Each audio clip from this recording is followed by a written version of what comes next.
చంద్రబాబు బాటలో ఢిల్లీ సర్కార్ ప్రయాణిస్తోంది. ఏంటయ్యా అంటే ఒకటి అన్న క్యాంటీన్లు. ఆంధ్రప్రదేశ్ మొత్తం కూడా అన్న క్యాంటీన్లు ఏర్పాటు చేసిన మాట మనం అందరం చూస్తున్నాం. 300 అన్న క్యాంటీన్లు, ఇంకొక 75, ఆ తర్వాత టోటల్గా 400 క్యాంటీన్ల వరకు అన్నటువంటిది. 5 రూపాయలకి అన్నము, టిఫిను, ఉదయం పూట టిఫిను, మధ్యాహ్నం పూట భోజనం, రాత్రి భోజనం. ఇది ఆదివారాలు సెలవు రోజుల్లో తప్ప మిగతా అన్ని రోజుల్లో కూడా అందుబాటులో ఉంటుంటుంది.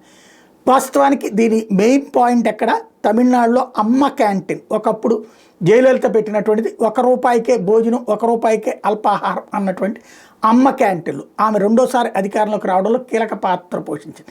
అయితే అదే అన్న క్యాంటీన్లను 2014 సందర్భంలో చంద్రబాబు గారు ఆంధ్రప్రదేశ్లో పెట్టారు. అయితే ఎలక్షన్స్ ముందు పెట్టారు. అది ఆ తర్వాత అయినా కూడా అధికారంలోకి రాలేదు. అయితే ఆ తర్వాతనే జగన్మోహన్ రెడ్డి అన్న క్యాంటీన్లను పక్కన పెట్టేస్తే మళ్ళీ చంద్రబాబు వచ్చాక అన్న క్యాంటీన్లు కొనసాగిస్తున్నారు. అయితే ఆ అమ్మ క్యాంటీన్లను పెట్టిన టైంలోనే తెలంగాణలో అన్నపూర్ణ క్యాంటీన్లు అని చెప్పేసి పెట్టారు. అది నడుస్తుంది. అది పెద్దగా ప్రచారానికి నోచుకోవాలి.